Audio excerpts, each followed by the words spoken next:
heal this world from the depths of the system's greed. As a man I've seen the trials of those that lost themselves between these lines of fault, laid by those working so damn hard to control us all.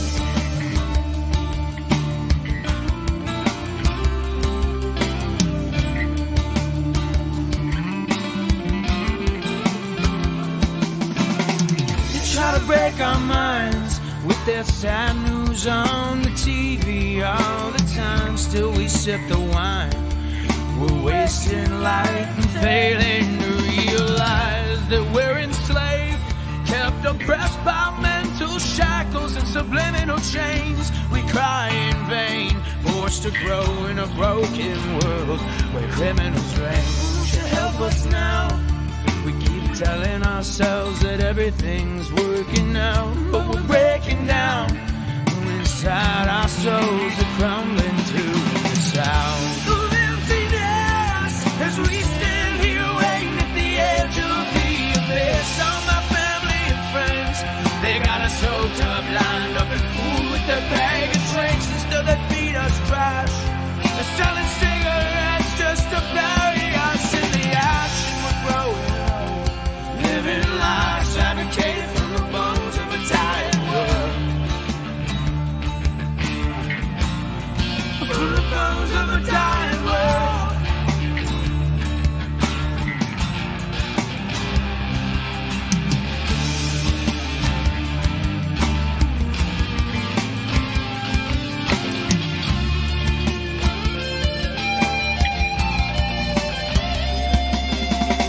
Say you can be a star, get a job, work hard, man, you can drive that fancy car, take all the pills you want. If Doc says it's okay, man, how can you be wrong? Let's have another shot. We'll drink ourselves stupid and head on out to the lot. Go on, drive the car. And our doped up minds got us thinking we ain't far from home. They got us thinking we ain't far from home.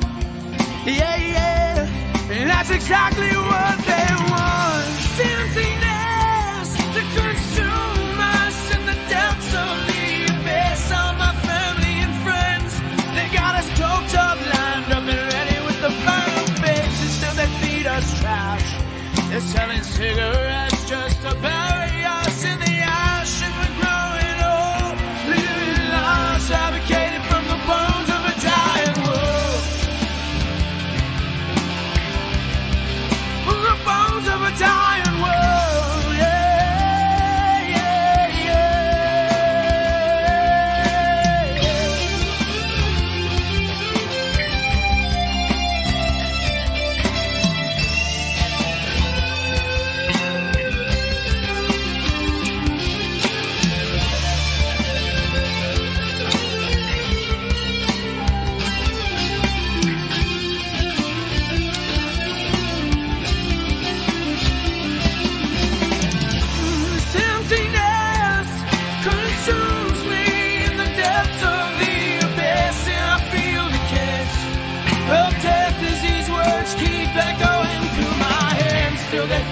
trash.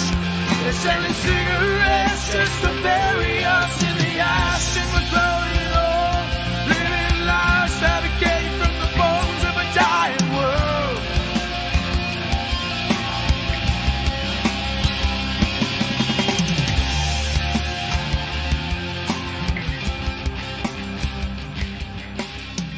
Now you've heard a man say I don't give.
All right. So tonight we're going to be diving into a very interesting subject, one that is riddled with plot holes and mystery and the unknown, and at the same time spelled out right in front of our eyes.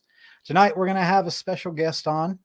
He's one of the tuner inners that frequents these live streams, such as mine and Fringes. I think I've seen him in Marfugals as well. So we're going to introduce this concept of, was there a previous civilization before ours? And if there was one, could there have been more? Stay tuned.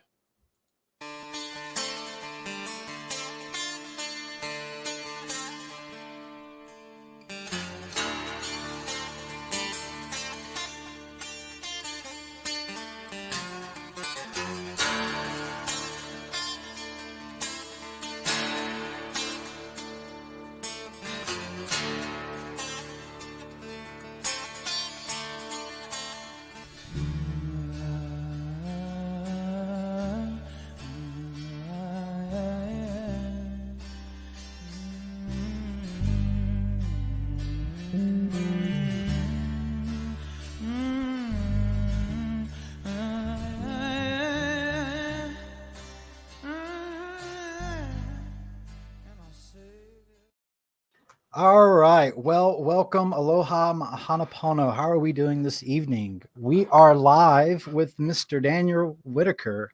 So go ahead and introduce yourself, bud. And I'm going to give you the limelight for a second and give us a little bit about your background and what you're all about. Oh, hi, internet people. Background started out here in Oregon, camping in the mountains, hiking around, everything. Joined the Army at 17. Worked up to working for the Joint Chiefs of Staff. Got out of the service when I saw a couple things I didn't like, and been kind of rambling around ever since, and caught my interest on ancient civilizations and where we come from. All right. Well, so that's what we're going to talk about tonight is this concept that humanity did not begin with the Sumerians. We didn't create civilization. It wasn't the cradle of civilization. It wasn't the start of civilization. It was the rebooting of civilization. And we're going to look at it's an 18-minute video clip from a Joe Rogan podcast of Randall Carlson. And we'll play through most of it, but we'll stop at intervals when he brings up a particular point that I want to dissect. But I figured instead of me trying to spend my time blundering trying to recreate what Randall Carson has said about this subject, I figured I would just show it, just let A lot him say easier. it. Well, and he puts it so clear. Yeah. He's an excellent presenter. I'm a subscriber to Cosmographia. He goes through, and repetition helps. The more often you hear things, the Yeah. easier it is to understand others. Yeah, when I first discovered him, like I was blown away because first off, he's a credited uh, geologist. Like Yes. he's a Yeah. scientist. Like he's got like in the same way that Neil deGrasse Tyson has credentials, right? Neil deGrasse Tyson came out and said that something happened. More people would believe it because he said it. Exactly. No, I started Nick Zentner out of the University of Washington. I'm in the area where the Yakima floods occurred, and I've been spending a lot of time over in the Central Oregon area where the Painted Desert and John Day area and whatnot, a lot of fossil beds. But um, right back around those times, the natives here remember, like when Crater Lake formed, they remember moving into this area back about 10, 11,000 years ago. That's just after all the megafauna started dying off and it started becoming safe to come inland. The seas were already risen 450 feet, etc. Right. Like Carlson, he explains it best, though. There's also records of there was a time when we didn't have our moon. There's Chinese records of that. And I've also heard like Venus was closer at one point. It could be. Yeah, Look, there's so much, and that's the whole point of this whole subject, this whole concept, is that humans' knowledge of the past is so myopic, it's so limited, right? We have no idea what happened 10,000 years ago, let alone 9,000, 8,000, 7,000, 6,000, or even 5,000 years ago. We have difficulty putting 2,000 years ago we keep putting it into modern perspectives, and Right. it just doesn't work that way. You can't apply what we think now, et cetera, back to those times. Right. And we've forgotten so much history, so much. Yeah. A lot's coming out recently. I like a lot of what I'm seeing. Well, I think we're starting to reconnect the dots is the thing. Is that I agree. We're starting to rediscover what was once known as myth is actually a history that has long since been forgotten, but needs to be remembered because it tells us of the times that we're going through now, and that is times of great upheaval and great change. Well, and as you know, I'm convinced that there was a very large race of humans Mhm. that occupied the interior of the continents. And when you look at work done by, say, you mentioned Graham Hancock or Mhm.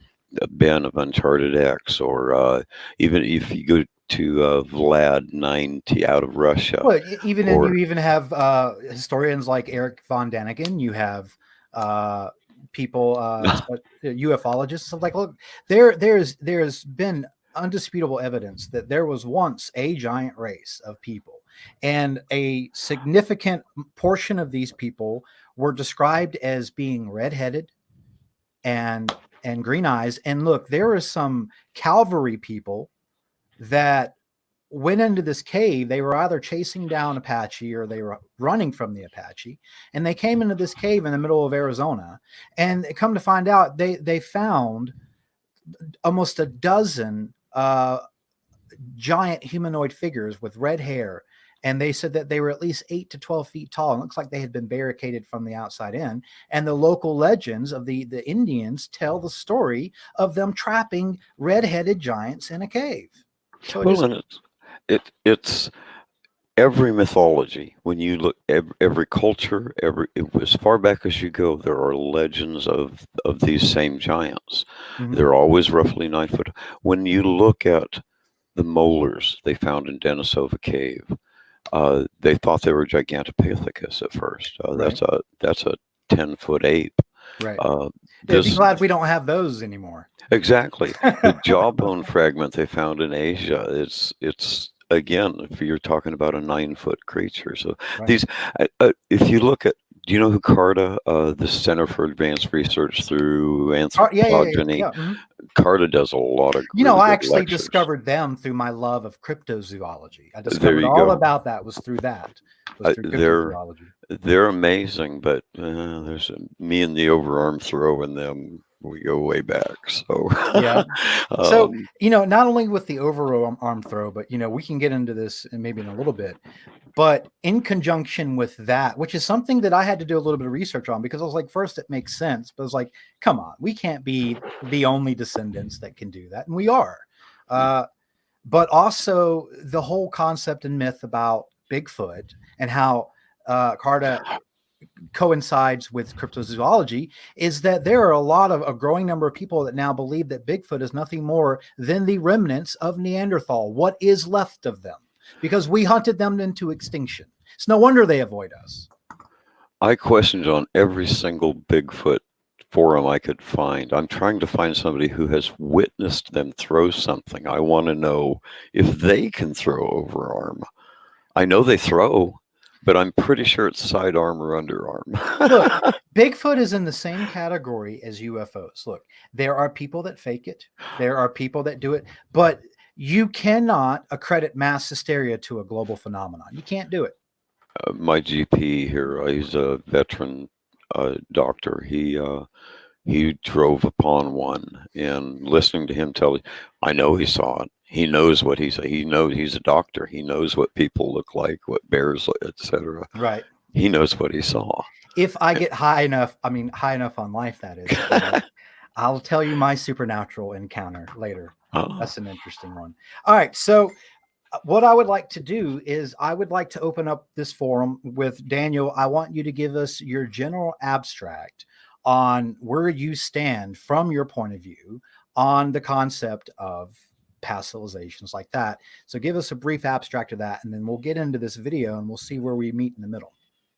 Well, when you look at genetics and archaeology, almost anything, hominids, humans, sapiens, we've lived for 200,000 years with other hominids. I mean, they're humans, but they're not sapiens. They are different.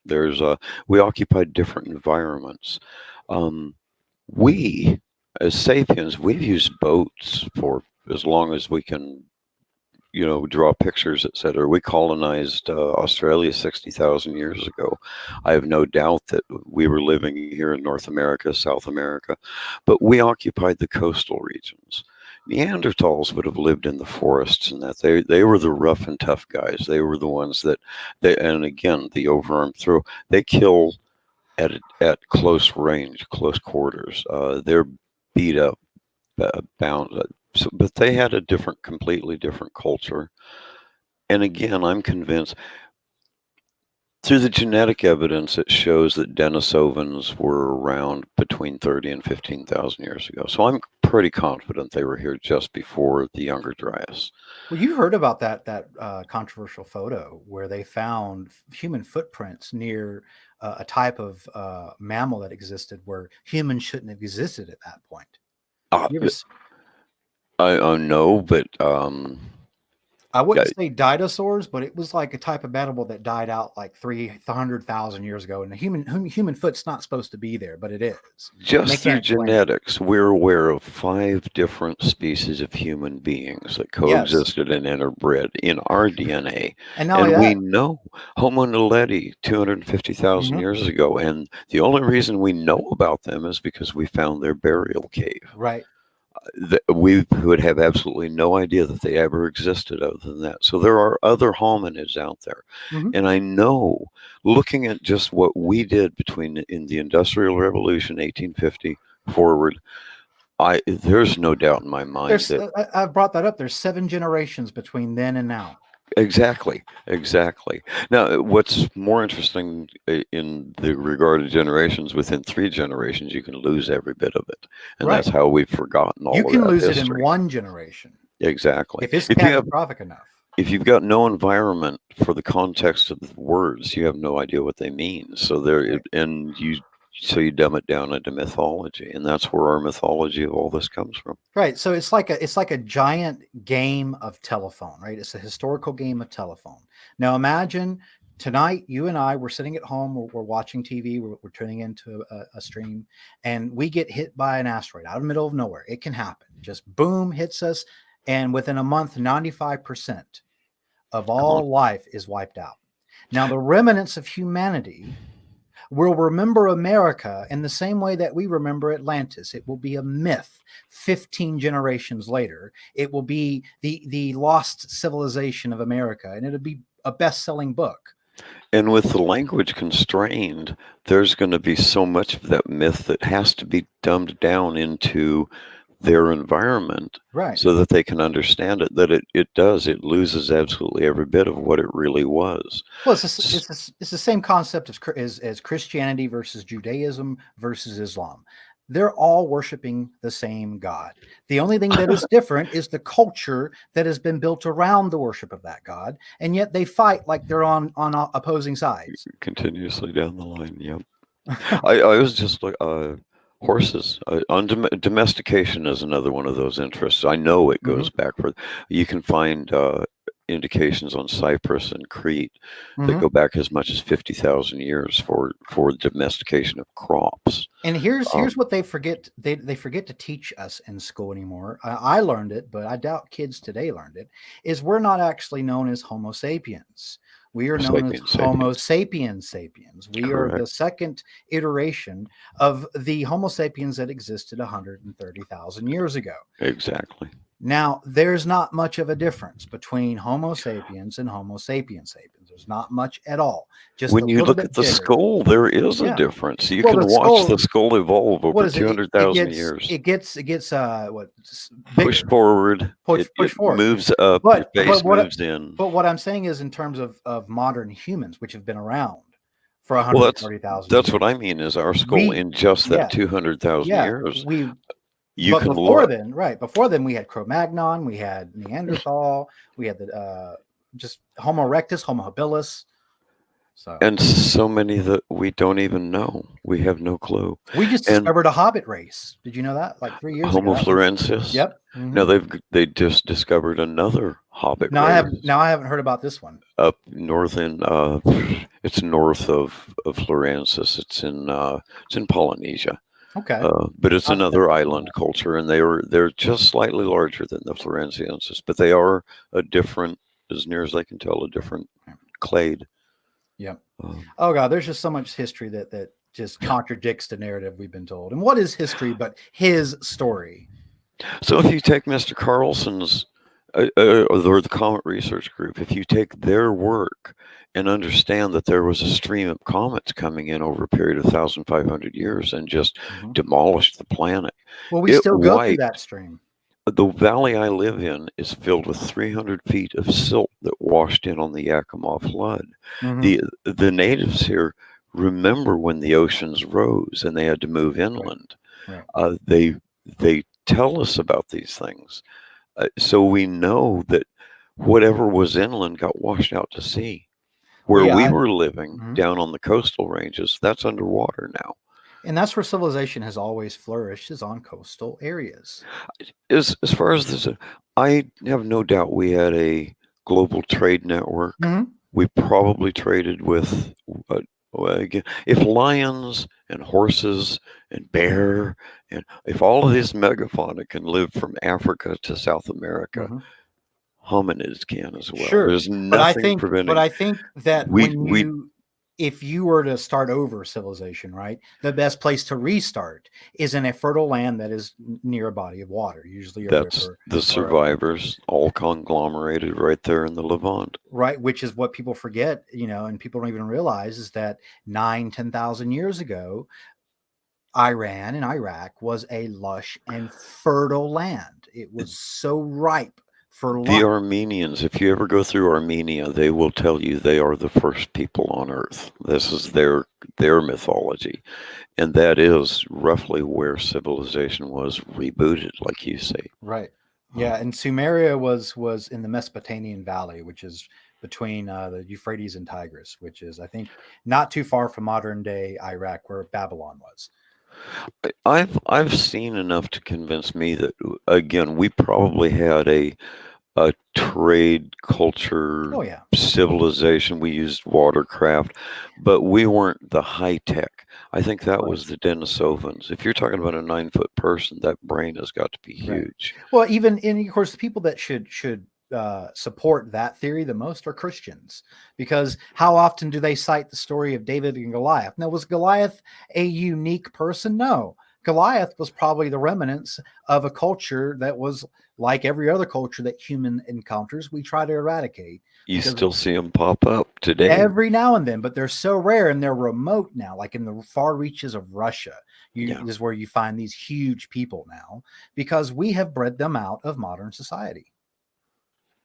I was just watching today on domestication of horses, where the bow tie, the upper steppes population back from the end of the Younger Dryas up right through about 6,000 years ago. And they actually were the ones that domesticated the horse.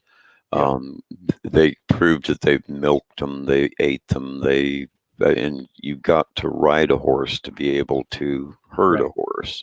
Right. So they proved that these people, but they were not warlike. They were completely peaceful. They had no interest at all in going anywhere beyond the steppes. Right. And what is it called? The Yamni?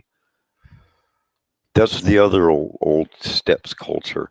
They came in, brought plague, killed everybody off, took the horse technology, and went through the Levant.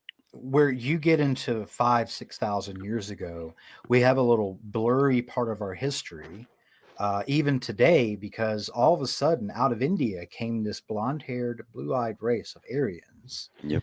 from nowhere, Yep. from the middle of nowhere, and they brought with them a warlike culture that did not exist in that Hindu society. They had to learn war to fight these people off, and they didn't succeed.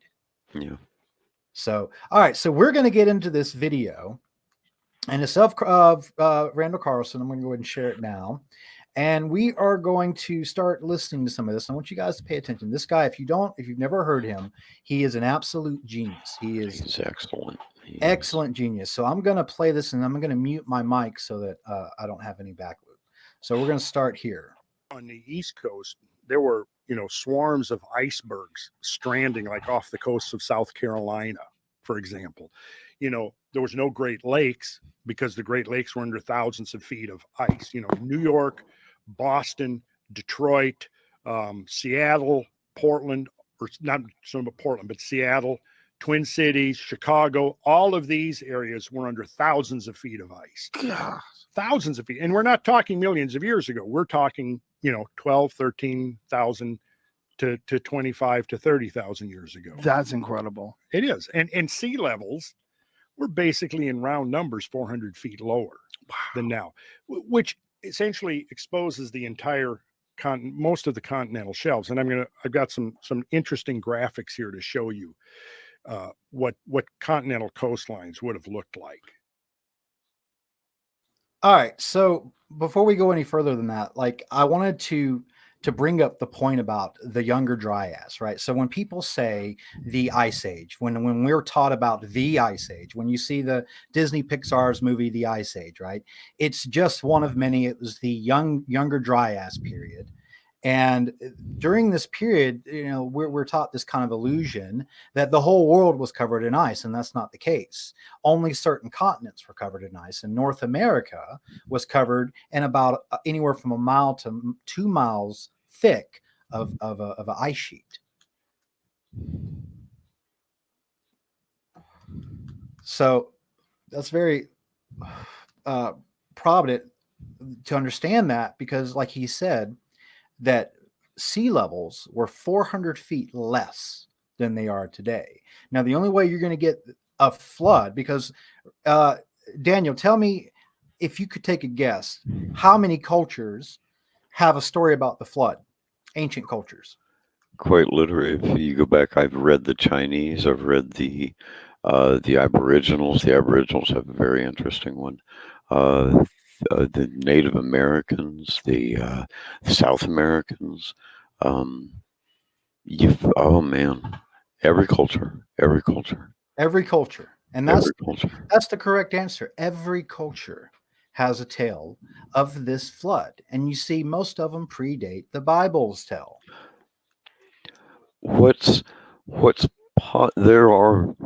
There are other instances of mega floods, and what they'll do is they'll try to insist that that's what the mythology is based on, when clearly that's it's that's the counter argument. Correct.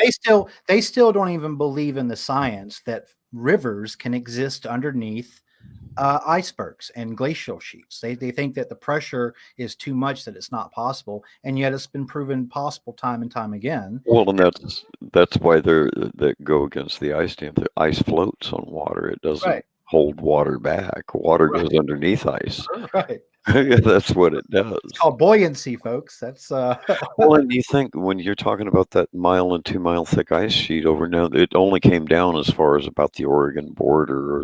And it went down at an angle into about just a little bit north of Virginia. But sea level rise he's talking about occurred in three primary stages. Meltwater 1A was a roughly 300-foot rise suddenly within days. Right. Which we thought at first it was, hundreds of thousands of years that it took for the stuff to happen. Correct. Now we've scaled that down to literal days. And then in Meltwater 1B was roughly 1,500 years later, and then 1C is the one that only lasted a few centimeters a year over the last end, but that was only like 20 more meters. The rest of it all was done in those. To melt that amount of ice requires an energy source that is just unbelievable. About Get the that energy that a far. comet would produce. And I watched Shoemaker Levy smack into Jupiter back in the 90s. Oh, So we yeah. had a telescope party and we Ooh. got a nice 5-incher out. We watched that. And by the way, the experts said that could never happen. Exactly. And that's what they were saying at the time. But then when we watched that thing break apart and come down and it streamed into that planet over a period of a day, you could watch it hit. And then a few hours later, another one would hit. And then a few Because hours. of the stuff that, yeah, I'm sorry, it was 3 or 4 parts that broke up. Yeah. Do you know what the Carolina Bays are? You should. You live around them. Yeah. I don't live. I live in Western, but yeah, they're on the other side. Oh, okay. Wait, if you know what the Carolina Bays are, that's where the effluent from the breakup come out and hit all up and down that whole coast is filled. They've counted what 500 million impact craters. Mm-hmm. North. Yeah, and that's the thing is that if every culture has a story of a biblical flood, that if you go, okay, so I don't know if typical Christians believe this today, that the earth and everything began 7,000 years ago. I don't know if they believe that, but that was definitely what I was taught when I was going to Bible school as a kid. And it's completely false. But with the time framing of when, people told the story of the floods, they can map back where the constellations were at, and they can roughly guesstimate about an 11,600 year ago epic event that happened all of a sudden across the world. And it was this great flood. And look, if one part of the earth gets hit with a comet, that doesn't mean that the whole world is going to know. It might have all of these dust clouds and stuff, and it looks like storms, and then this water comes in and it creates, weather. So you're going to think it's this giant natural event, which it is. It's a giant natural event. It is, exactly. And it's something that happens, it's cyclical. It's something that humans have forgotten. But that's how we can correlate with the fact that why is there no evidence of Atlantis? What exists under 400 feet of water for 11,600 years? Nothing can exist under, nothing that we know of. And people think that Atlantis was maybe some sci-fi alien culture. Well, maybe they were just humans who were maybe just a little bit more sophisticated than us. When they look at the ocean floors of, say, the Baltic Sea, or they do find ruins. Riddled with cities. They find ruins underneath that shouldn't be there. We find them all the time. Constantly. Because most of the continental shelf was exposed. What do they call it? Dwarka out off India? Yeah. Bay there. One of the most famous ones. Exactly. I mean, it's just, they're all over. All right, so we're going to get back into this and carry on. So I just want to touch on that, the ice sheet. Now that was me that stopped that. All right, here we go. There was an article that I was reading recently about Aborigines and Aboriginal tales of the lowered sea levels. Yeah, that they're starting to correspond now with actual climate data and an understanding of what the sea levels actually were at that time. And these are stories that are supposedly 10,000 years old, passed through oral traditions. These traditions, to me, are just beyond valuable. Up until very recently, they have been considered basically just, interesting in the anthropological or psychological sense, but had no real hard scientific credibility to them. Now I think we're beginning to reevaluate them. There's an archaeologist by the name of Bruce Massey who's been doing some very interesting work for the last 20 years, analyzing many of these ancient myths and realizing and putting out there the argument that these myths and these legends and these epic tales encode really hard scientific information that we can extract from them. And see, that's what we were talking about, is how what we perceive to be legends today, like the whole concept of Troy and Homer's Iliad, was a myth until one guy who took Homer serious and literal went to the location that Homer said it was, and lo and behold, found the city of Troy. You ever heard about that? Schliemann. That was in the late 1800s when they found when they found Troy.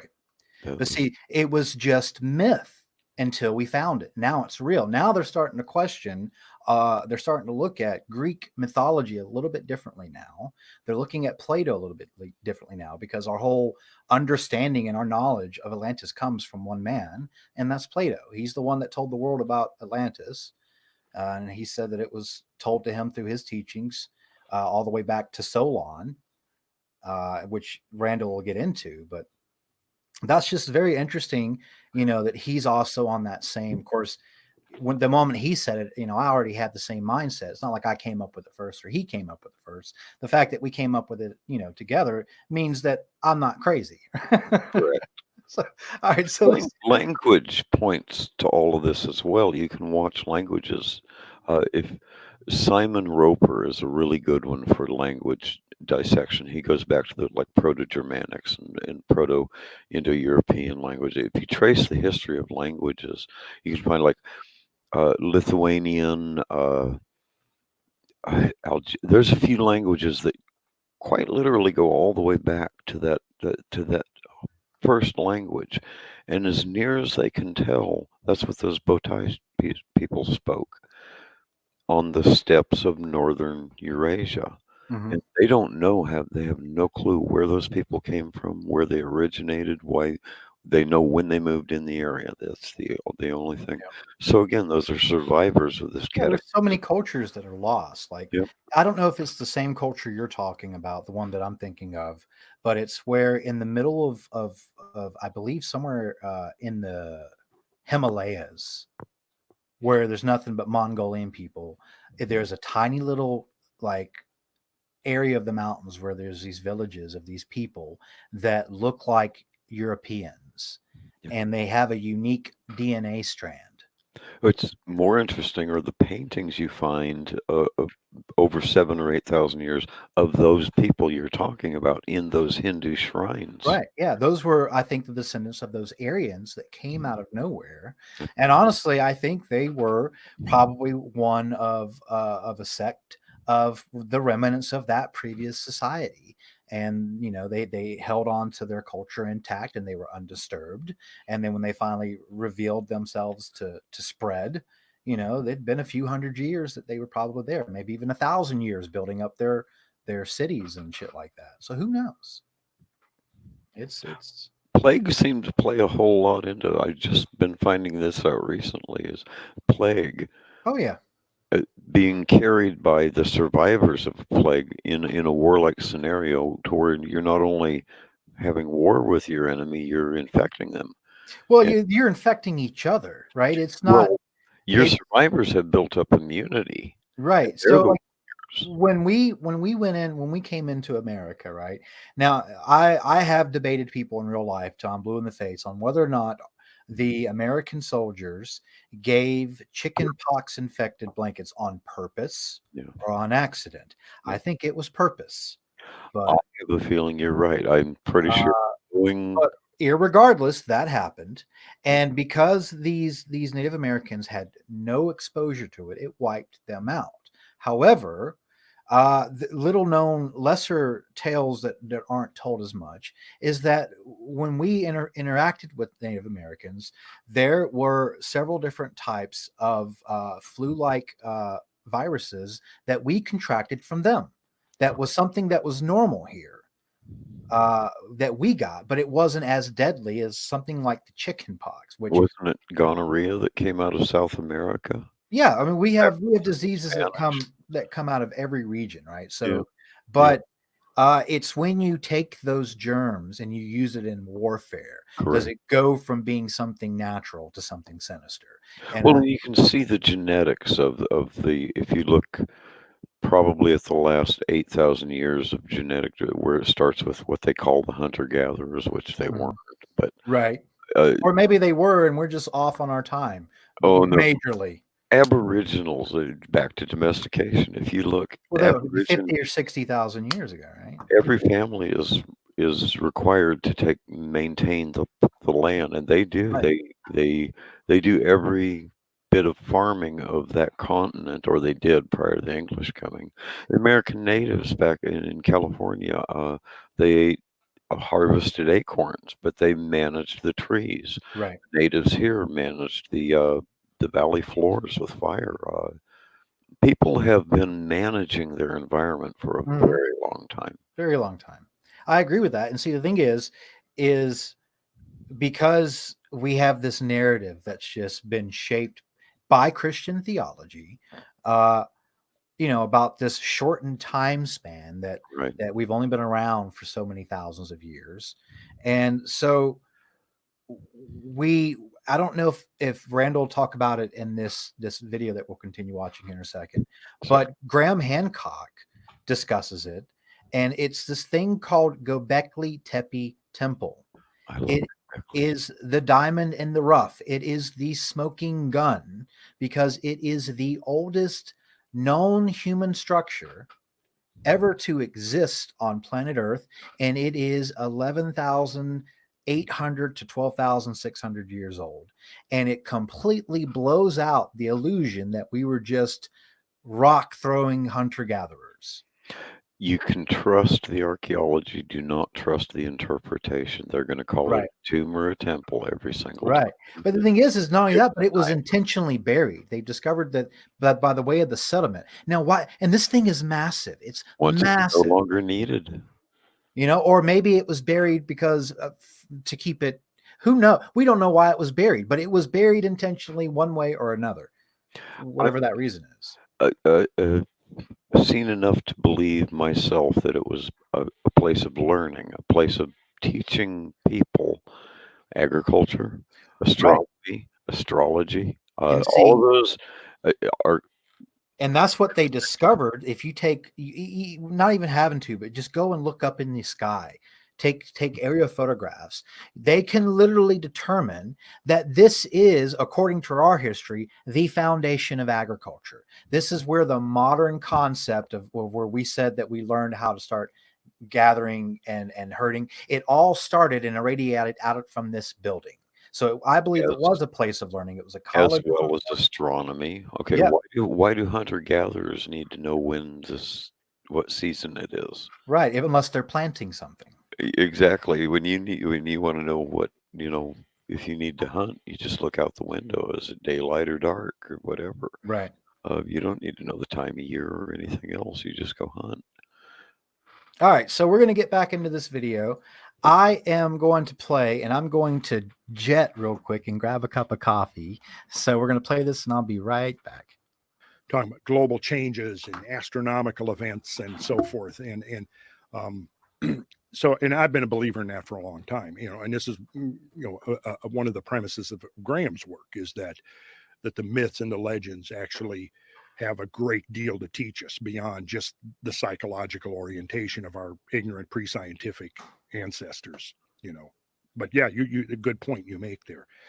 When we look at this graph, basically what we're seeing here is that coming out of the ice age, you can kind of see that we're coming up here, and then we have this first massive spike of warming, and then it seesaws back down into this full glacial cold. This is called, this period between these two green arrows is called the Younger Dryas, which is named after a polar wildflower that had disappeared in Northern Europe and then suddenly came back again. It only grows in polar environments, Dryas octopetala.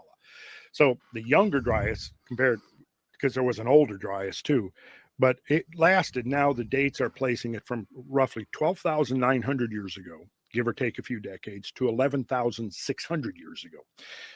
So just real quick, remember that, guys. We're going to hear that number a lot, 11,600. Remember it. So this spike of warming right here is 11,600 years. Now, if we look at the next one here, this graph basically goes to a different realm of evidence. And what this shows is the rate of sea level rise. You see, now oceanographers and marine geologists have been studying. There's a number of different ways they can correlate this information. They can look at actual evidence of submerged shorelines, right?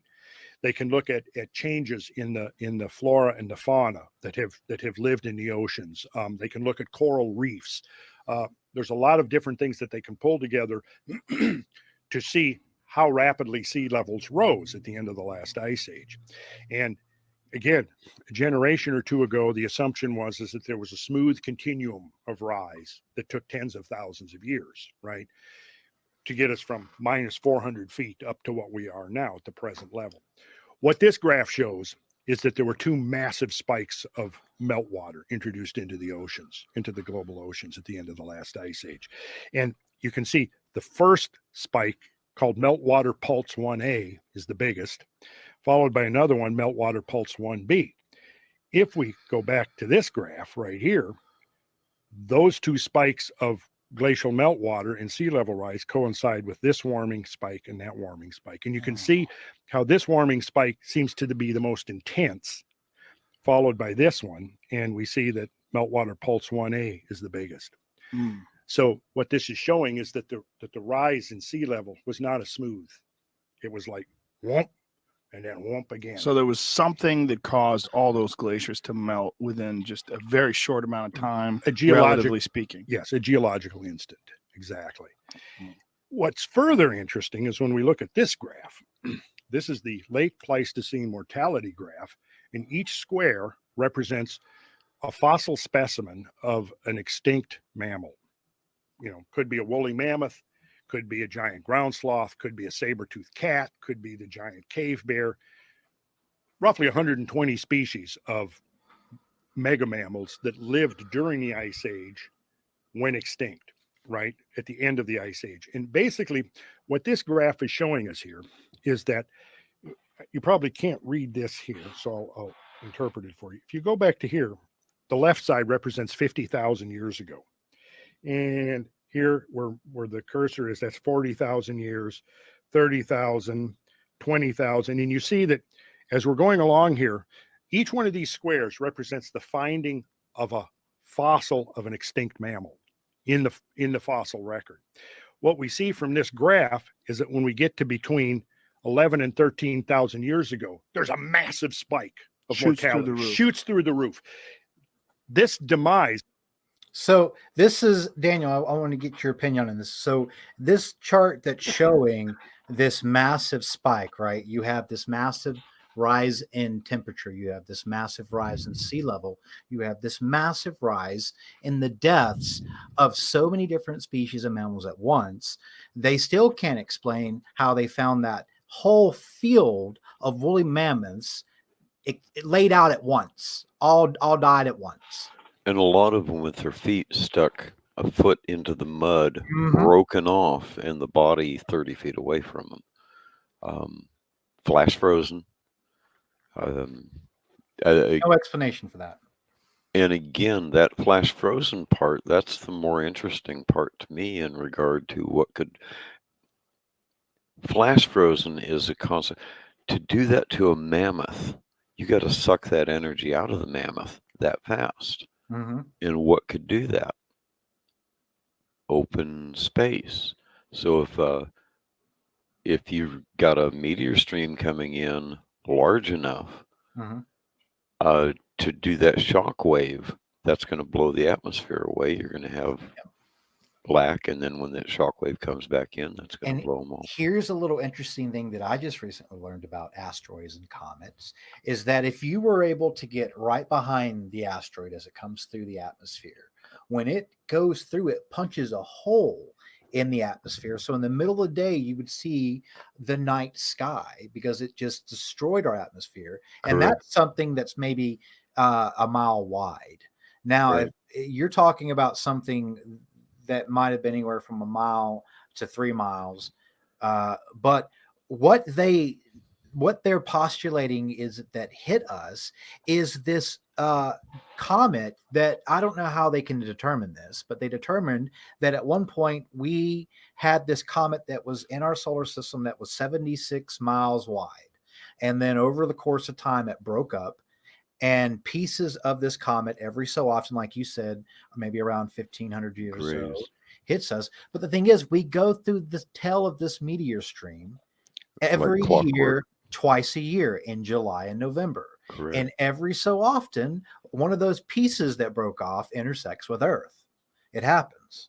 It's the Taurids and I can't remember the other one. Not the Orionids. It might be the Orionids. But the torrids are definitely one of them. That's the one in November, October, November. Yeah, so those things that you see streak across the sky, there was one that was big enough that most Anton, likely struck Earth and caused the end of the Ice Age. Anton Petrov just yesterday did a I saw him. I didn't see it yet. the but I saw the- Grazer. He's talking about that exact thing. That comet you were talking about, or asteroid, or whatever it is, that body traveling through, and a portion of it just grazed, and that's what Tunguska was. That it wasn't an actual. There was no impact. It simply been. it came. It's what they call the. What do they call those? The meteors that just come through. That's a fireball, but it doesn't ever hit or land, or it just keeps doesn't on going. break up, yeah. Correct. It just grazes. There's just so much about science. It's really easy to forget that when it comes to science and trying to explain space, we're basically guessing, and we've just been pretty lucky so far, and not consistently right. Well, when you watch that Anton Petrov video, he explains to you that directly under that fireball, even though it's 6 miles up in the air, it's as much as 10,000 degrees Fahrenheit on the ground. Well, the kinetic force that it's when it's going through, it's also building up an electrical charge through space, right? And a shock wave, and you name it, it's all right there.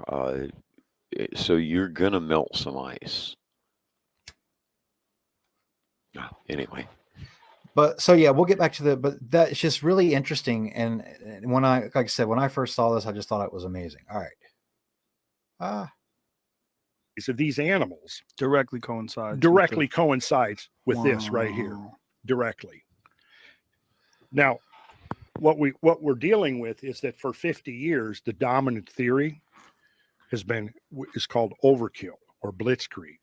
And this theory basically states that bands of Paleo-Indian hunters came across the Bering Land Bridge, slaughtering every animal that they encountered along the way, and somehow within less than 1,000 years swept from Siberia down to Tierra del Fuego and killed off every mammoth in the world, and presumably every other of the extinct mammals. And that has been the dominant theory, that humans caused this mass extinction. And personally, I think that's just absurd. Because for one thing, based upon anthropological studies, there were possibly more woolly mammoths in the world than there were people for a while.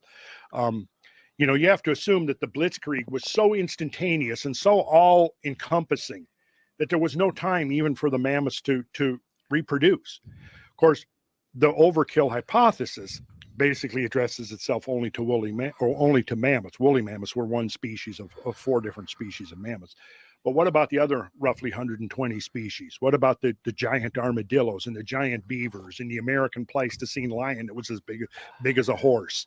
The list goes on and on and on and on. And these animals all basically disappeared during this spike that you see right here. Wow. And that spike falls exactly between these 2 warming spikes and between the 2 sea level rises. So all the data all points to the same time period. Yes. Wow. And so what I'm saying, and this is basically consistent with what Graham's saying in his book, is that this what we're seeing here, this episode basically represents a curtain that has come down and obscured 150,000 or more years of deep human history, and basically has lost that history to modern perception. And that is what this is about tonight, is that obscure curtain that has, through catastrophe, wiped out all knowledge of what happened back then. It's a blind spot to us. We have no evidence of it. But if something like a comet were to hit the North American shelf and disperse all of this water all of a sudden, like with all of this energy and all of this heat that causes it to wipe out all of the coastal areas, not to mention all of the after effects that happens when something like this hits, it makes perfect sense that we believe we started 8,000 years ago and not 200,000 years ago. I can recall watching a TEDx talk with, she's a linguist, Renee. I can dig up the name for you, but what she was basically, the gist of her talk was that there were 26 symbols that she'd identified found worldwide in cave paintings, and these symbols were all identical to each other, and they were. But what I got out of that was when she started giving the dates of these, and they seemed to coincide with like a cataclysmic cyclic event. So I don't think this is the first time we've lost our history. I think we've lost it all Many this times. time.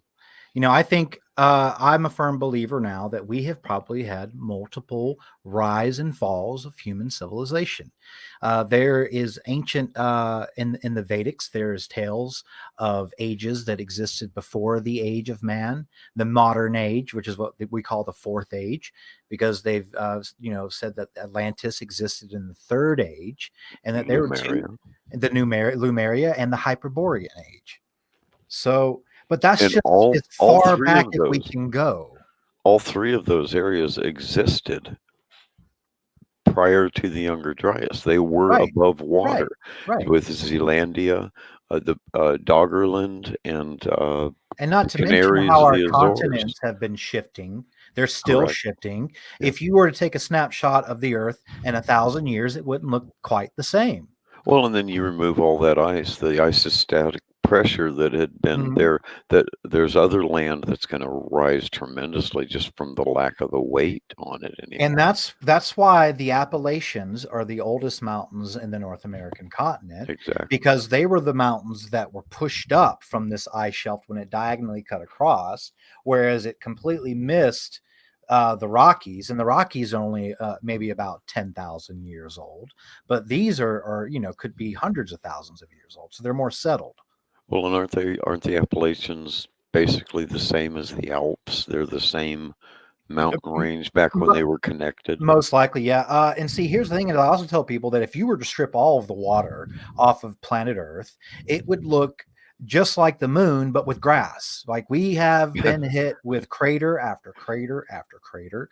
It's cyclical. It happens. Look at Saginaw Bay. If you just look at Google Earth Pro, and you look at just the northern hemisphere, you can see impact after impact. They're just big holes everywhere.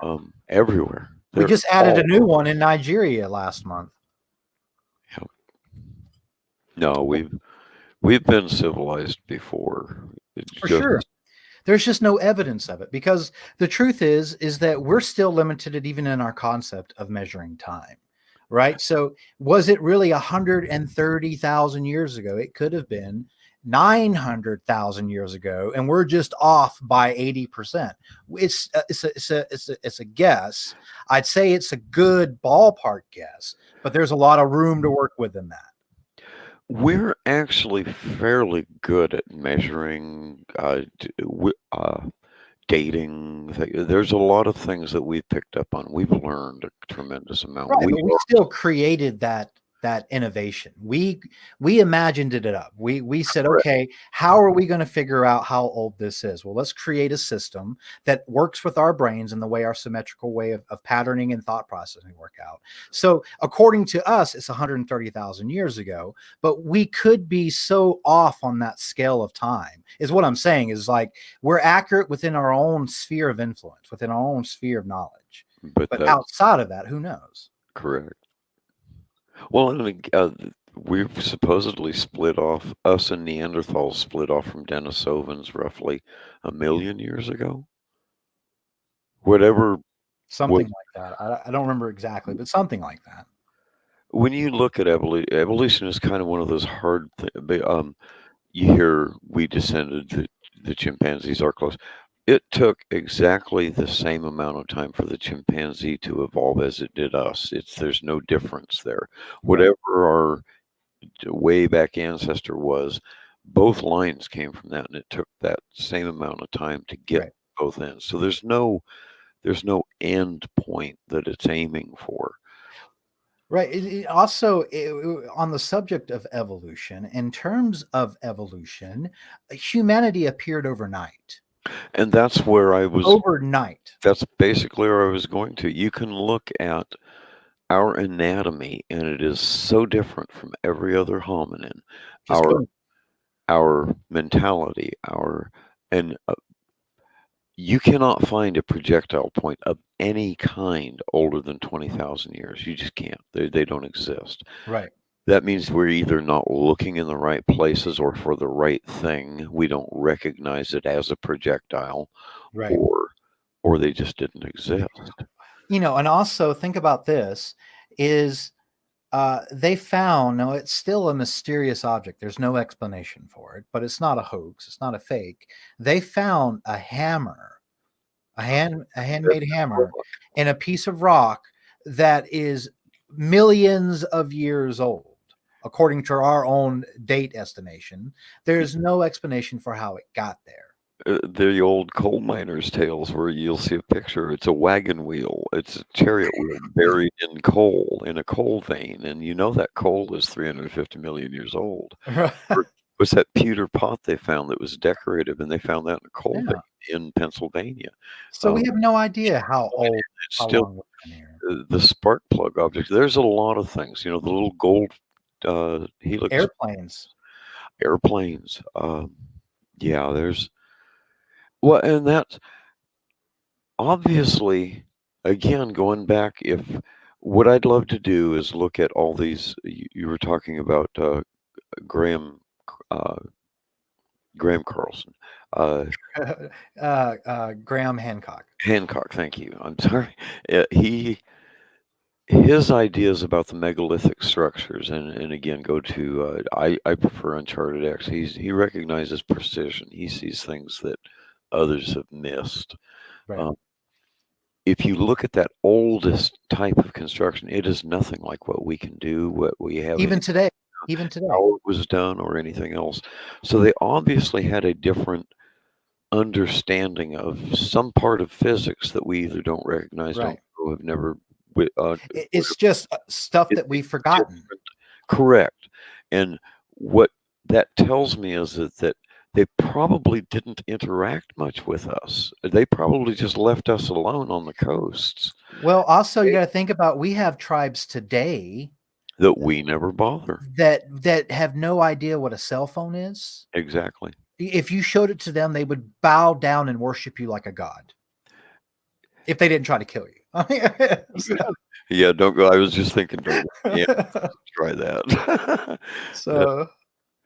But then that shows you how different we have become in only a matter of 12,000 years. Is when you look at the Andamans, Terra del Fuegans, Basque, all of the oldest civilizations, the Sardinians, the oldest people, they're nothing like us, nothing at all. I'm not saying that we're better. There's no, but they're different. They are different people. There's differences in us. There's differences in our cultures, in our in our mindsets, and how we look. I think that when we restarted civilization this time, it was restarted by a corrupt and greedy aristocratic pre-civilization that was all about self-indulgence, all about control and power, and that is foundational in our society, right? They created these caste systems where we created these abstractions called identities and characters, and you said that you ought to have your place in one of these roles. And the moment that we did that, we divided humanity, and it was the greatest mistake we ever made. And I think that civilization this time around was a terrible experiment gone wrong. I think I agree with you. Joseph Campbell calls it the hero epic. He says the hero's journey. Yep. It ingrained in every one of us, and we can't help but just repeat that with our lives, right? And apply and what's to say that wasn't put into us, right? It's from the beginning. So it's why I get the kick out of when I see people online and they're talking about, we need to overthrow the government and take over the power of people. Like, okay, what are you going to replace it with? Exactly. Because no matter what form of government you choose, it will use the recipe of civilization. And where that lies the ego and the lust and need and greed of power. And so long as you have power, it will corrupt good men, and good men will become corrupt men, and corrupt men will do more of the same that they overthrew. It repeats itself. It has always been that way in this current cycle. I don't think it was like that before. I think the enlightened got the fuck out of here. That's kind of what thinking along that's what I got out of the military for. I saw what was kind of going on, or at least enough of an inkling to understand, and I didn't like it at all. So, I mean, my solution was basically to make myself unpresentable, to, to undesirable to whatever they wanted me for, and just have done with it. I've kind of stayed out of politics and whatnot since, but it's still, you can look at religion, you can look at politics, you can look at any of our culture and see where it's been interfered with, involved with. And people can't keep a focus like that for, I mean, even the 2,000 years people constantly refer to, much less the 10,000 I believe it's been going on. Right. We're being steered. It's just too much points that direction. I think one of our biggest mistakes, especially in our current world, right? We're already have been dumbed down purposely, but just understanding the basic concept of what a perspective is, right? All you are is an amalgamation of ideas, thoughts, feelings, emotions, experiences, and memories. And you can only see the world from one point of view, and that's yours.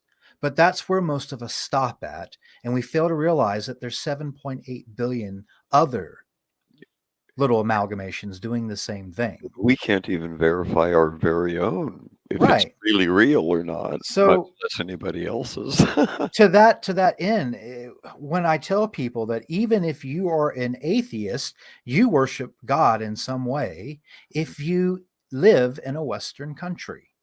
Because just on that basic level, people don't even see and understand and realize that the way that our cultures exist, the way that we're foundational, we're influenced by Christian theology in the same way that Central Asia is influenced by Islam. That's why there's a huge divide between our cultures. Yeah.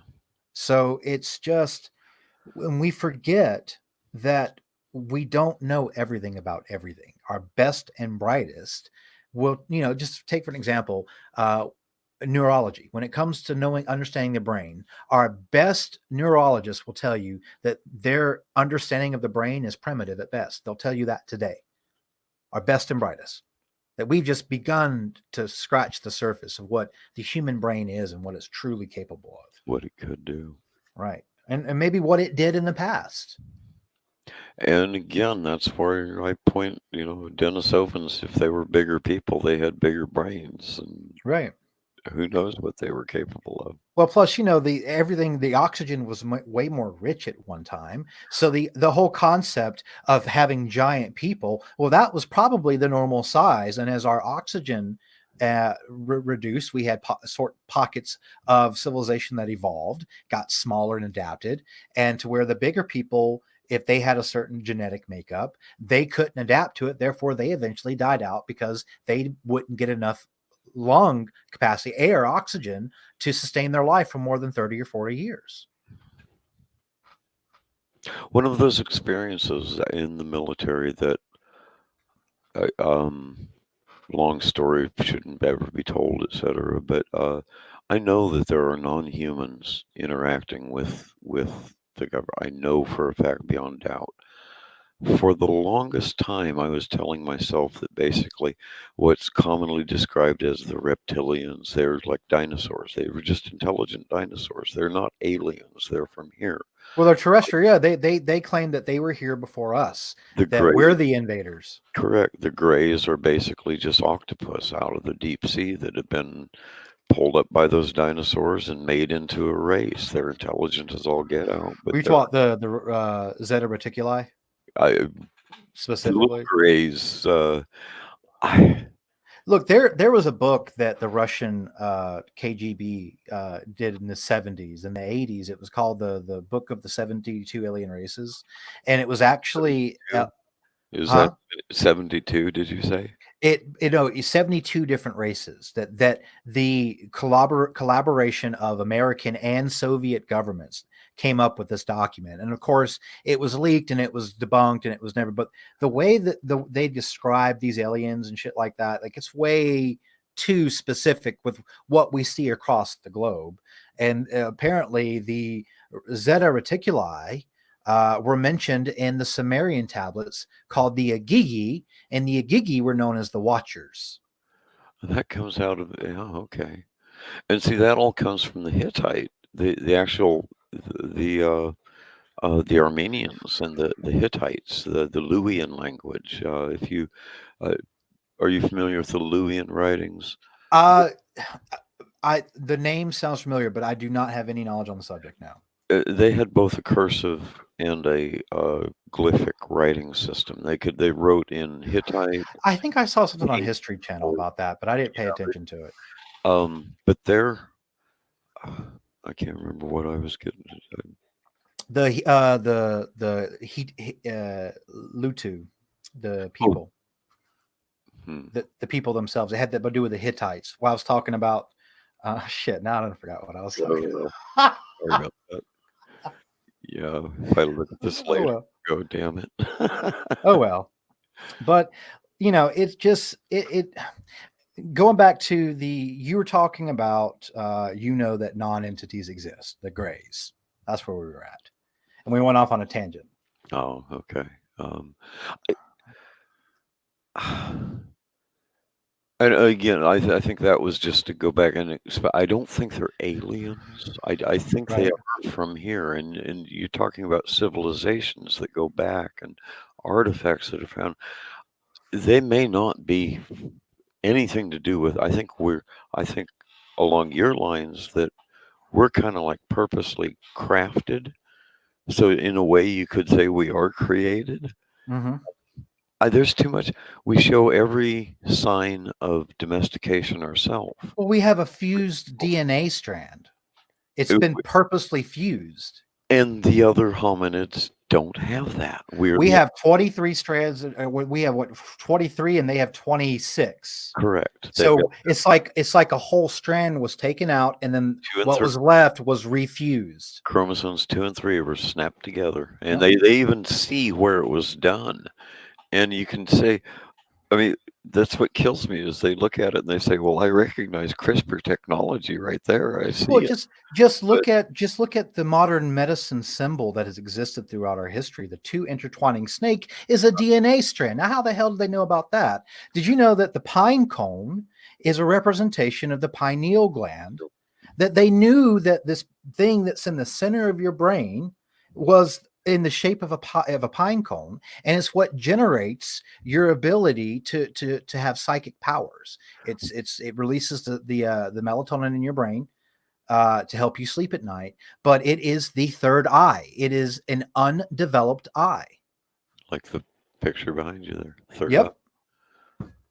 It's real. I mean, the only thing it does not have is a cornea and a retina. However, it is very much in the same way that when a baby is being born and the chromosomes go from, we don't know what it's going to be, to female, they're born with both parts. And what happens is when the female dominant chromosome takes over, the penis shrinks and becomes the clitoris. A clitoris is nothing more than an underdeveloped penis. And so in the same way, the third eye is an underdeveloped eye. Now, what happened to that? But it's where we have symbolized psychic and spiritual awakening throughout history. Now, how did they know about that?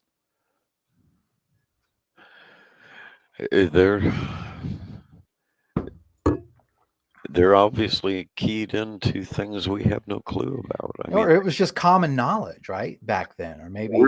We're catching on to a lot of this. We really are. And that's how we're discovering a whole lot of what you're saying. Is the only problem is that the distractions that exist in today's society, like I brought this up a couple times now, the simple fact that the US government has officially announced that UFOs exist, that they're real, has just gone by the wayside. Nobody even paid attention to it. I mean, that would have been front page news for 6 months at least. Yeah. There would have been, but nobody bats an eye. Who cares? I'm having difficulties. I don't follow Trump's activities or anything like that, or I'm aware of politics and what's going on, et cetera, et cetera, et cetera, but I don't invest a lot of emotion, energy, or time into it. Mhm. I could be described as a Trump hater, and I've been known to troll people before with Right. Trump dislike or not. I don't like the guy. It's just very true, but I understand that he's a distraction. He's Hmm. keeping us from looking where we should be looking. And you're For talking sure. about He's just a great businessman. Look, he's great of going up there, putting on a tap dance show, pointing the finger at the media, creating more division among his followers and his haters. Yep. You know, the man is not, better. look, he might be grossly ignorant, but he's not stupid. No, He's not stupid. he's willfully ignorant. He's very willfully ignorant. Very dumb. And he might be a dum-dum in some areas, but in other areas, he's brighter than you and I. Go Trust back me. and look at some of his speeches from 30 years ago, and it's a Yeah. completely different person. And you Sure. can tell he is an intelligent person. You know that. But I think what happens is that when you marry yourself to your own ego, when you fall in love with the idea of yourself, you Right. all of a sudden block any incoming knowledge and any incoming wisdom, and you rot any wisdom you had from the inside out because it doesn't get any light. When you don't give a plant light, it can't grow. And when your ego overshadows your ability to evolve and grow, you become Trump. I think they actually pushed him in those directions. I think he was groomed for this position and role and everything exactly. I think, truthfully, and here's the thing: I think that even to the powers that be, Trump is a wild card. I think you can only control that dude as much as you can control a toddler, right? Try controlling a toddler. You can distract that toddler to get him to do what you want for a little bit, but eventually that toddler goes back and starts doing whatever again it was doing. And so I think even he's a puppet. Sure, all presidents are puppet these days, but he's a very uncontrollable puppet. And I think that very much to be true. I think he's an independent third party representation of chaos. He's more Democrat than the Democrats. He's probably the most Democrat Republican president we've ever had. He was a Democrat up until a few years ago. He donated to Hillary. Right. Him and all them people, look, they all go back years. All that whole Epstein shit, look, they're all in bed with each other.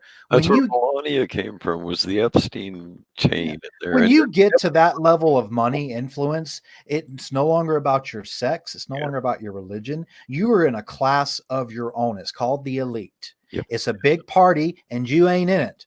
Just Yep. like Carlin said, George Carlin.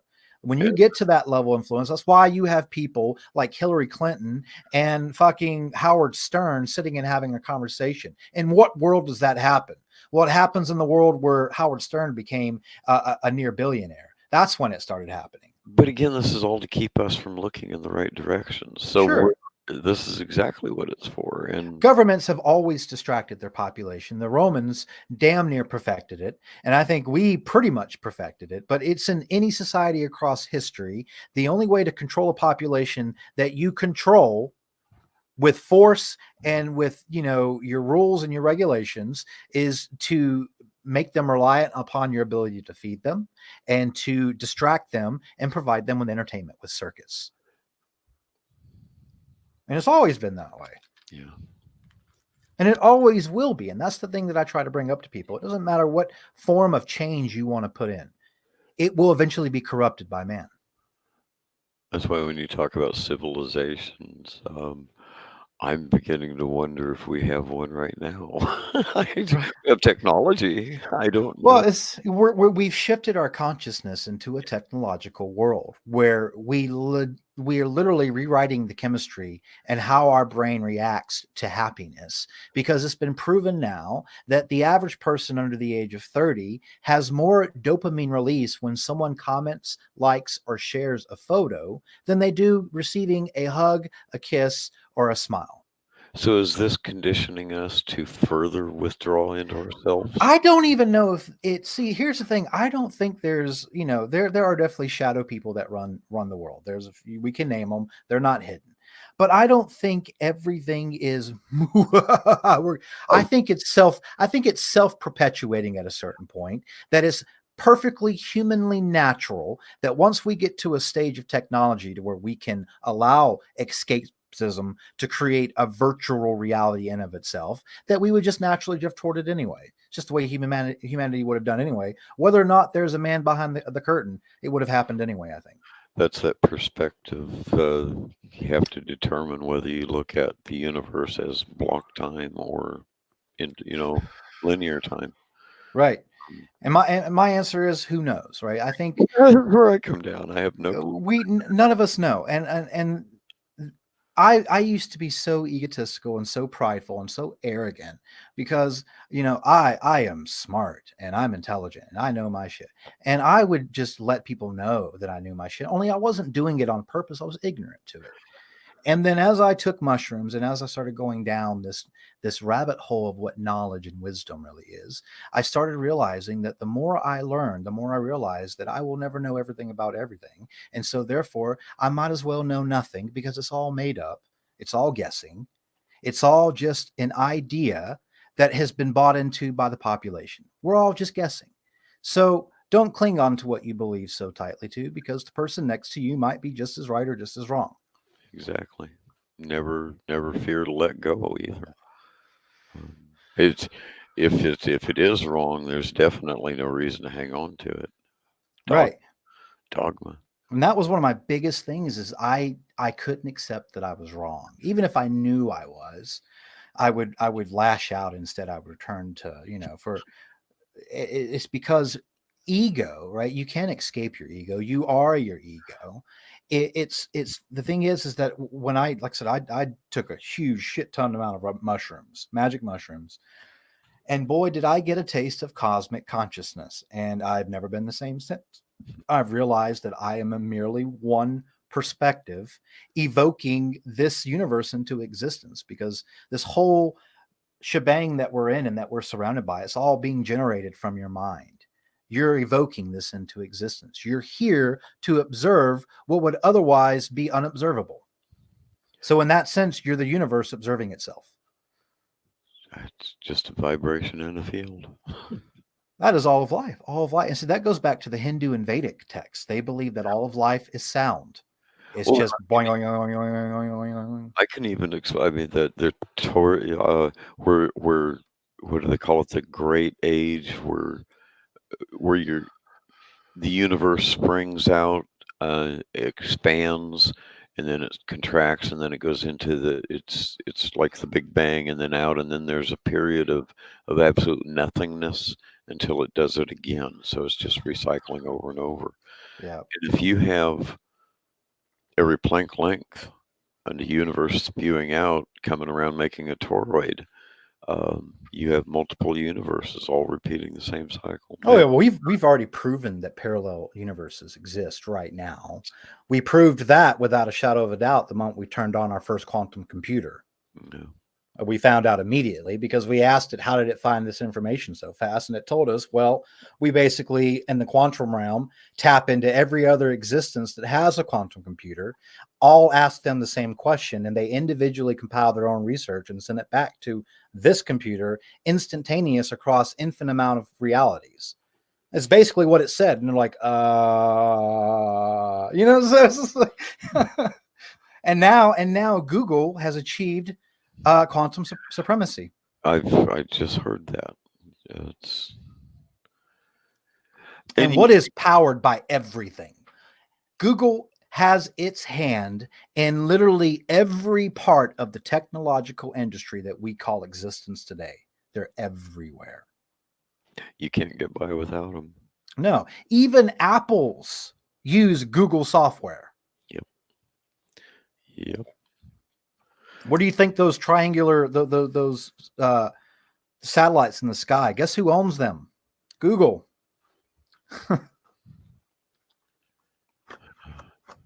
But anyway, so I really think legit. So we'll go ahead and wrap this up here. It's been going for about almost an hour and a half. But to conclude, I definitely think that not only is it possible, it's highly plausible that we are just the latest cycle of what seems to be a multi-cycle birth and death, like the phoenix, of society of humans that we get so far technologically that it's just a matter of time before an event outside of our control wipes us to the point of extinction. And it takes us 10,000 years to start back up. And in that time, we lose all of the knowledge and memory and history of the things that happened before. And that hero epic makes us want to try to keep and hang on to it.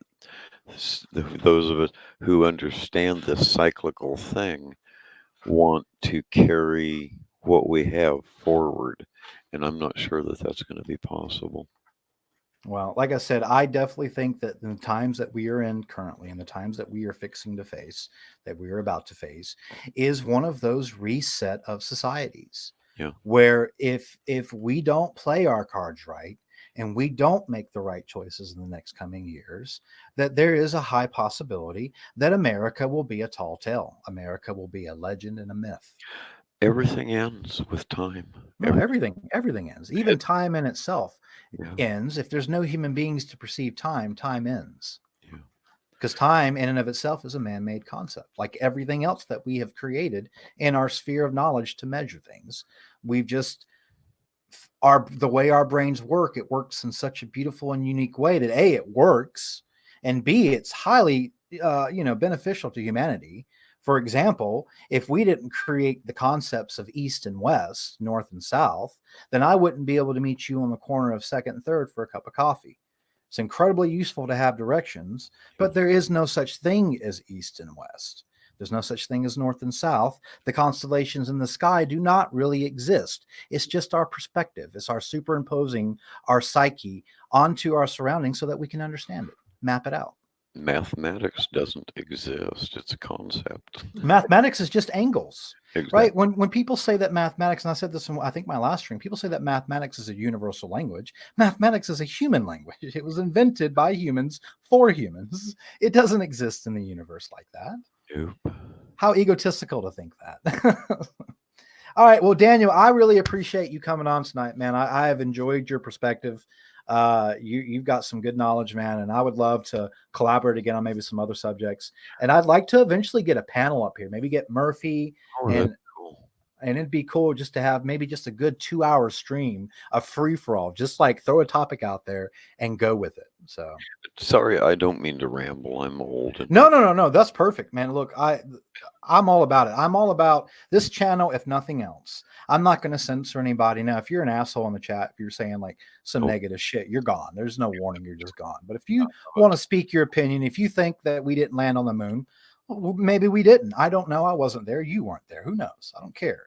If you want to, I have ideas and subjects that I want to discuss. And in that spectrum, I would rather your mind wander off to its most intelligent parts that comes out of just instantaneous creation, because that's the most authentic version of any information that you can give. And so I encourage people to ramble. I do it all the time. So why not? I've been thinking about structuring my ideas into an actual official presentation. I do too, and then I just wing it anyway. I plan shows, but I never fully go by the plan. I just make sure that as long as I hit point A, B, and C, whatever happens in between is just natural and free flowing, and that's what I encourage for everybody.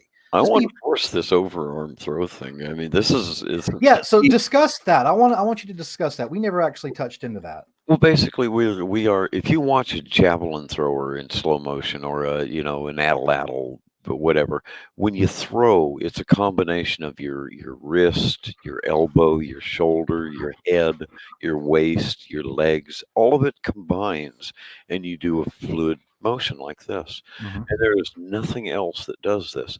What the importance of this is that it allows us to kill things at a distance. Mm-hmm. And we are the only thing that kills at a distance. Everything else pulls it in close and kills it there. Right. Or chimps can throw stones, so they can kill to a point, but not at like 30 and 40 and 50. They're still within a meter or two. And it's not strategy. No, it's just using their environment to their advantage. We use that. We've developed that kill at distance. No, we've taken that, and we apply that concept to everything else. Mhm. That's See, how the thing is that overthrow that ability to overthrow with an overarm throw coincides with our ability to produce and create complex language. It's it- synonymous. It's synonymous. It's almost like overnight, somebody's like, okay, we're going to change this chimp to where you can overthrow. We're going to give them complex language. Here you go. See what happens. and again, See you in 10,000 years. I mean, this creeps to the fact that maybe we were kind of pushed in these directions because again, I think so. this now I've yet to find an anatomist for Cro-Magnon. I don't know for a fact that no other hominin could throw overarm, but nothing I've seen so far. If you take those 3D representations of an athlete or whatever, and you plug the numbers for a Neanderthal anatomy into that, you can't get it to throw overarm. You can't. It's Well, and it has a lot to do with how we stand. The fact that we have arches exactly. gives us more fluid motion with our ankles, and so much of a power to throw a javelin comes from your waist and your feet. The way Your ability to pivot too. the So it's- lateralis muscle wrapping around and giving whereas twist. right, and whereas Neanderthal, where some of these anthropologists are starting to believe that Bigfoot is Neanderthal, the footprint of Neanderthal is almost identical to a Bigfoot footprint, and it's flat. Uh, And so that's So a huge difference. So they walked in a straight line. Unlike Yes. us, we Yes. do side. They walk in a straight line. And it's actually more balance. They have more balance than Correct. we do walking. We're off balance slightly, Well, but we have the ability to kill at a distance just with something like being able to pivot our feet combined with our waists. Well, and that shows the two different environments that we wouldn't have inhabited the forests and all. That's where the Neanderthals. Right. We would have stayed down on the coastal plain. Right, where it's flat. Who's to say we didn't have domestic herds of mammoths down there and Yeah. Who knows? sorghum fields or whatever. We've lived. You never find a skeleton further than a human sapiens skeleton further than 20 miles from a coast ever. That's true. They're They not- they do sometimes, but it's fragmented and it's usually from being washed. So nothing, you're right, nothing within like solid within 20 miles. So we didn't inhabit those areas as a rule, not as Right. we stayed along the coast. Yes, which is why I think a lot of people got wiped out when this thing happened.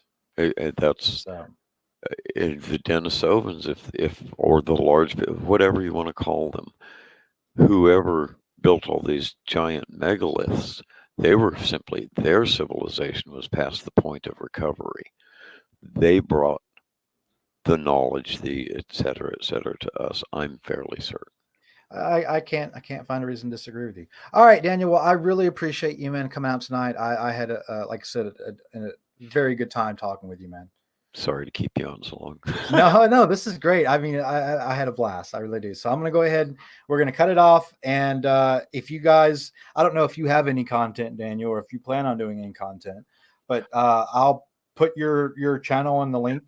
Or no, just we're I fine. have a birthday video. When my sister was a missionary in Brazil, me and my other sisters and whatnot, we sang her happy birthday long distance. That's the only video up there. All right, man. Well, I really appreciate you coming out tonight, man. You've got a wealth of knowledge, and we'll definitely collaborate again. Get Murphy in on the mix and just see where it goes.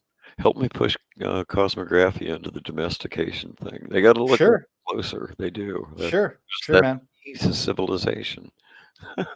All right. Have a good night, Daniel. Talk to you later. Thank you. Good All night, right, man. Good night, people. See you later. All right, so I'm going to end with this outro song. I really appreciate you guys coming and spending this time with us. It's a vast subject, and there's so much that we did not get a chance to talk about. It's so vast of a subject, but it's interesting as hell, and it's so much speculation. But, at the end of the day, I always have to reiterate, look, I'm not a scientist. I'm not a geologist. I don't have any degrees in years of science to back it up. It's just speculation. It's just opinions, and it's just ideas. You're welcome to have your own. I mean, it's fine with me. So anyway, you guys have a great night. Aloha mahanapano. For people that are going to be watching the replay, thank you for sticking through this long. And you guys have a great night. Peace.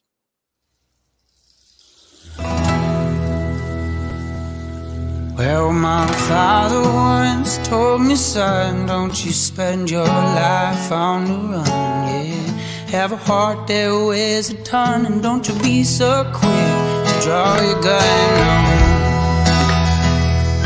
He says, son, yeah, he says, son, don't you be so quick to draw your gun. It took many years for me to see this road that lies ahead of me, and I think there could be more to read. If the seeds I sow are worth to keep, if I just open my soul, happiness could be free. In this crazy world, I know there's someone looking out for me. Won't change my mind, old time ain't gonna change my mind. Know exactly who I want standing by my side. Yeah, yeah, yeah, yeah. Ooh, yeah, yeah.